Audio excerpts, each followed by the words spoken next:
Good morning, team. It's Tuesday, March 16th. I'm Amy Kaur, and I'm joined by Kevin Van Eck, and we are live out of the Goose Island office. Thanks so much for joining us. Grab your cup of coffee, your tea, your power smoothie, or your lemon water, and let's jump into the next episode of Coffee with Amy and Kevin. Yes, good morning, Amy. Good morning, everyone. We have our coffee. Hope yours is full. Today, we're going to talk about a hot topic. We know the market's hot, but also hot are open houses for that reason. And so we're going to talk about open houses in two ways and how they're intertwined. But really, at the end of the day, it comes down to safety at open houses, whether it's our personal safety or the health and safety of everyone that's attending, including ourselves. So let's talk about that today. We'll get started right now. That's right, Kevin. We are going to be talking about open houses today. Open houses are something we have been doing for ages as real estate brokers. So let's talk about why they're great. First and foremost, especially in a market like this right now, where we've got tons of showings going on and probably a lot of activity on our houses, it gives us the opportunity to manage our showings and in essence, be able to group showings together so that you can get interested parties in within a particular time frame and make sure that it works for your schedule as well. Because if you're a heavy listing broker and you've got a lot of properties, you're probably juggling and moving from house to house. So having an open house allows you to set a 2 or 3 hour time frame where you can get interested parties in. The other reason why it's great, an open house gives you the opportunity to create exposure for your listing. That's right. We are always wanting to keep it out in front of potential buyers. And the best thing that we can do is make sure that we push it out there on social media. It gives the property great exposure, but you know what else it does? It gives you the opportunity to create exposure for you and your brand. And it's also great because maybe you aren't the listing broker, but you're a broker that is sitting open houses on the weekends. You can use those open houses as a way to get yourself out in front of your sphere of influence, and they can see that you've got stuff going on in the day-to-day of real estate. So that's also super important. And then the last thing is we have the opportunity to potentially meet future clients, right? As we're sitting in open, we all know, especially in this market right now, we've got a lot of buyers that are walking through. Some might be represented by agents, but others might be unrepresented. So it gives you the opportunity to gather their information and then over the course of a couple of days or weeks, maybe cultivate those individuals into future buyer clients. That's so great, Amy. There are so many reasons why open houses are great, but we also know there are challenges to open houses too. The first is we know that the market's hot now. And as Amy said, it's an advantage to be able to combine all of those showings into a 90-minute or 2-hour time period where we normally would be scheduling showings, over a period of 4 days. It's much easier to do that. But the market is hot. Sometimes when the market is not hot, we blame or say that open houses aren't worth it, that they're a waste of time. And whether that's because we haven't created exposure for it or because the buyer pool is small for that particular price point or neighborhood, any number of reasons. So sometimes we feel like open houses are a waste of time. We're not all great at converting either. And I think this can be a challenge, is that we haven't learned or taken the time to learn how to create and foster a relationship from an open house. And what that means is having a long-term view, as Amy's talking about adding people to our database as being an advantage of having open houses. It's also a challenge because we have to have patience. Not everybody that comes through the open house is ready to work with us and buy right then. So we need to have patience to be able to foster that relationship for the longer term. And then lastly, the other challenge with open houses, and this has, as Amy said, as long as open houses have been around, the challenge is safety. And over the last year now, we've had an added layer where we need to be cautious when we do open houses. And that's because of COVID. So when we talk about the challenges when it comes to safety at open houses, it means that we are in an open house sometimes by ourselves, and we don't want to do that. But we're welcoming strangers into a home where we are essentially waiting for them. And now with the market being hot and with COVID, now we have a challenge where we want to make sure that we have everyone's health as a priority, making sure that we're not packing a home full of 75 people when there's not space for that, and doing it safely. And that's really what we're going to talk about now with a few suggestions on how we can effectively run open houses, both in the COVID environment and keeping ourselves safe personally as well.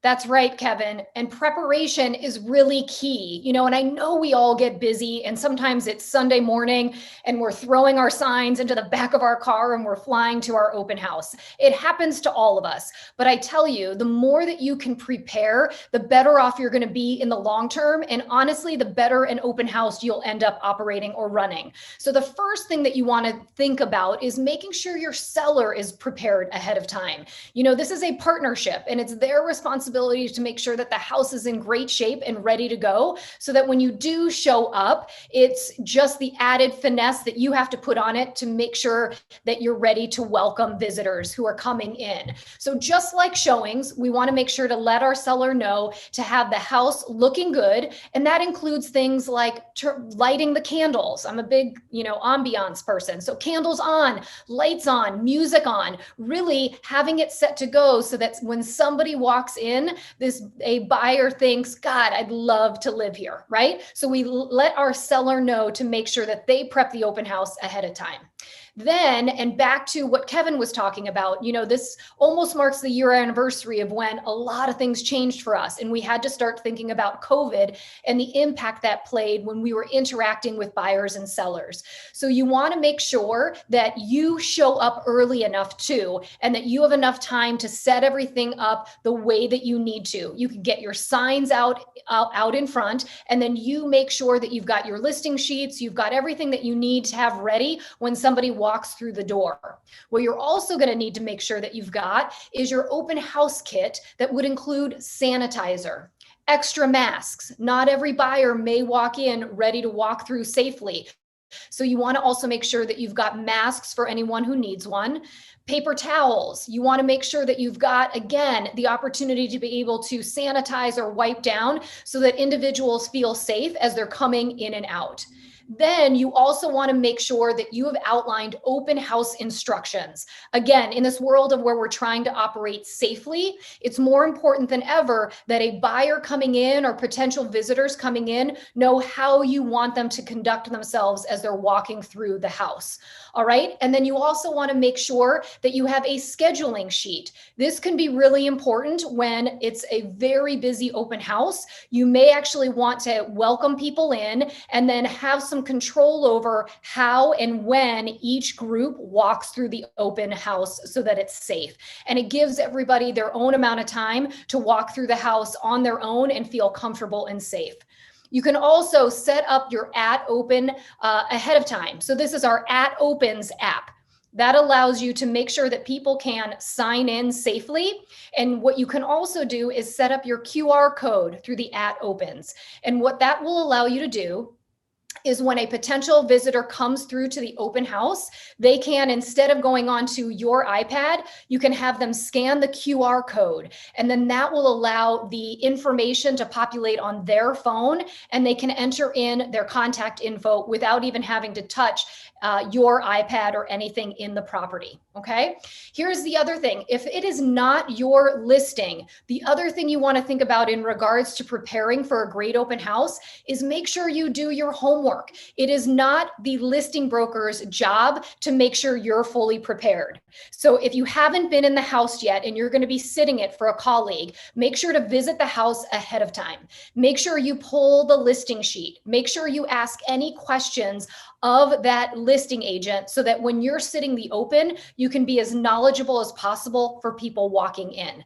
And then the last thing is just make sure you know the area and what's going on. If people are coming in, you want to be able to talk about the fact that the house 2 doors down just went under contract, or that something similar just came on the market. So remember, you need to do your homework, whether you're the listing broker or just somebody who's coming to cover for a colleague.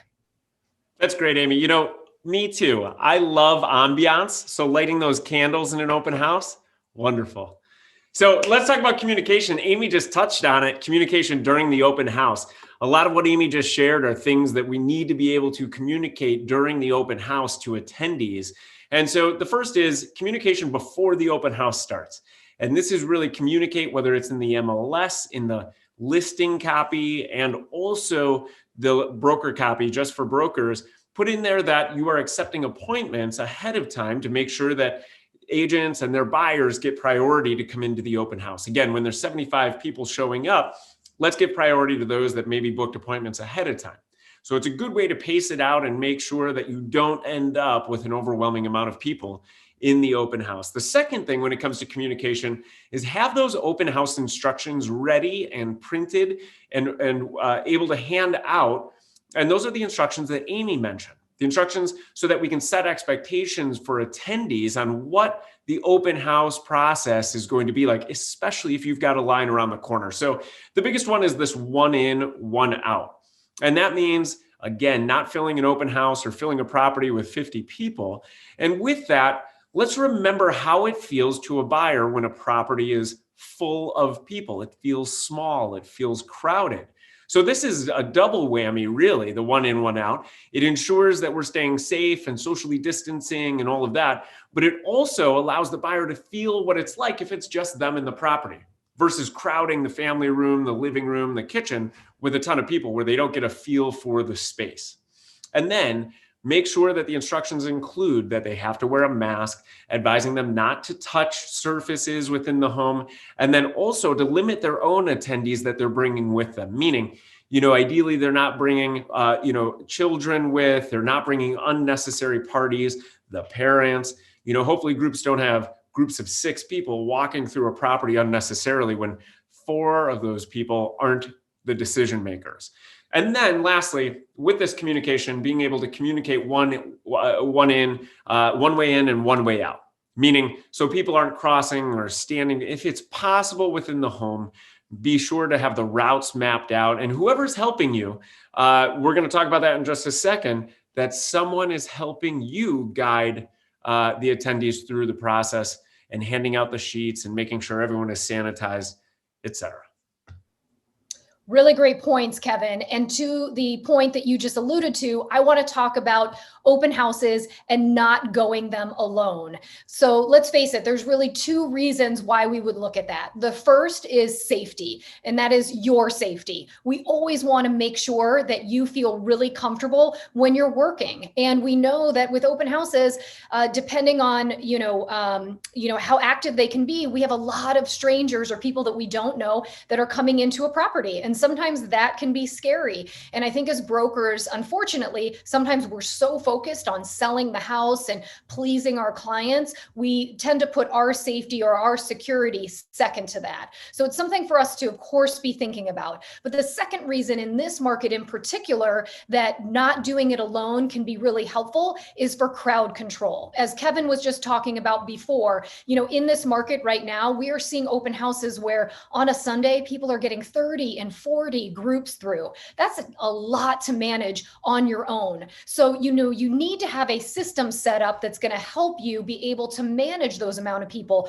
both for your safety, but even for the people that are walking through. So think about it. Make sure that you've got somebody that can work with you to handle all of the open house instructions, how people should be flowing through the property. Some brokers I know are even setting up a table out in front of the house for open houses, and they're actually having people sign in and give their cell phone number, and then they're asking them to wait in their car until it's their time to walk through the house. It gives that potential visitor an opportunity to also walk through the house uninterrupted and without a ton of the chaos of having lots of people in there. So think about how you're going to be operating it. But again, think about bringing somebody in that can assist you. And here's the thing to remember.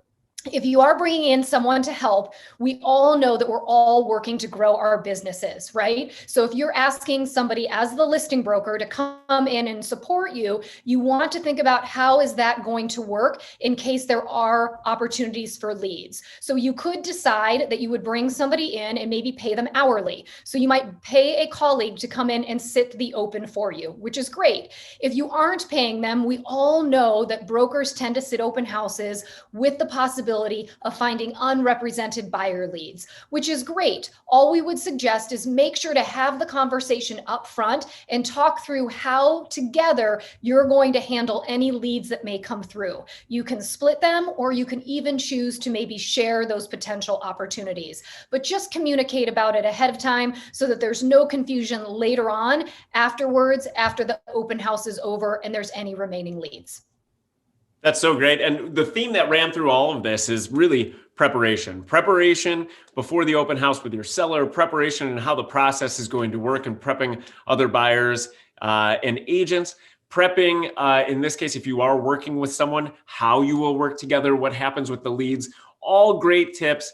And lastly, before we close, if you haven't used At Opens, and specifically if you haven't used At Opens with a QR code, please check out Ad Academy. If you search At Opens, you'll see there's a video walkthrough that goes through all of the different ways in using Ad Opens, including how to do it touch-free. So make sure you check that out in Ad Academy. And let's make sure that we keep each other and everyone around us and ourselves safe as we're doing open houses. So enjoy the rest of your day, and we'll see you soon. Bye, team. Make it a great week.